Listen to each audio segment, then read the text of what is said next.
Body balance, timing আর execution, এক কথায় অনবদ্য এক ক্যাচ ধরলেন মুস্তাফিজুর রহমান। দুর্দান্ত ক্যাচে ঋণ শোধ করলেন পাতি রানার। মুস্তার ক্যাচ দেখে অবাক গ্যালারির দর্শকরা। হাততালি দিয়ে ফিজের ক্যাচকে অভিনন্দন জানিয়েছেন চেন্নাইয়ের হেড কোচ। কমেন্ট্রি বক্সে প্রশংসায় ভাসিয়েছেন সুনীল গাভাস্কার রাও।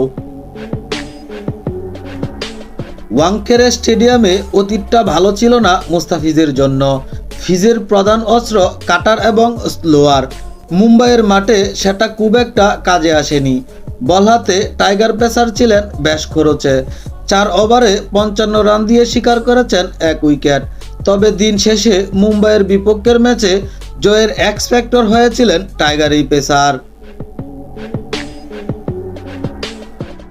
অস্ট্রেলিয়ার কিংবদন্তি উইকেট কিপার অ্যাডাম গিলক্রিস্ট মনে করেন পাতি রানার ওই ওভারের ঈশান কিষানকে 0 রানে ফিরিয়েছে পাতি রানা মুস্তাফিজের জুটির দুর্দান্ত প্রচেষ্টা। মুস্তাফিজের ক্যাচটা দারুণ ছিল। ওই 1 ওভারে 2 উইকেট যাওয়ায় ম্যাচের মোমেন্টাম ঘুরে যায়। টি-20-র নাম্বার 1 ব্যাটার সূর্যকুমার যাদবকে 0 রানে ফিরিয়েছিলেন মাতিসা পাতি রানা। সেটাই বড় ভূমিকা ছিল বাংলাদেশি এই পেসারের। পাতি রানার বলে ডিপ থার্ড ম্যানে সীমানায় দাঁড়িয়ে দারুণ এক ক্যাচ নিয়েছেন মুস্তাফিজ।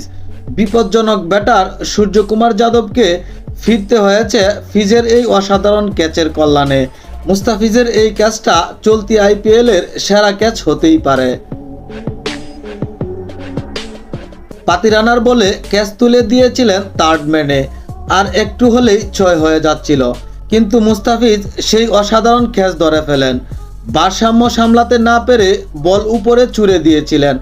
বাউন্ডারির ভেতরে একটি পা রেখে ভারসাম্য ফিরিয়ে আবারও মাঠের ভেতরে এসে ক্যাচ লুফে নেন। রিভিউয়ে দেখার পর আউট দেওয়া হয়। পাতি রানার ওই ওভারেই আউট হয়েছিলেন ঈশান কিষান।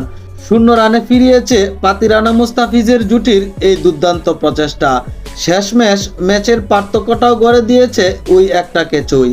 ম্যাচে ফিজের খরচে স্পেল চাপিয়ে আলোচনায় আসছে সূর্যকুমারের এই ক্যাচটাই।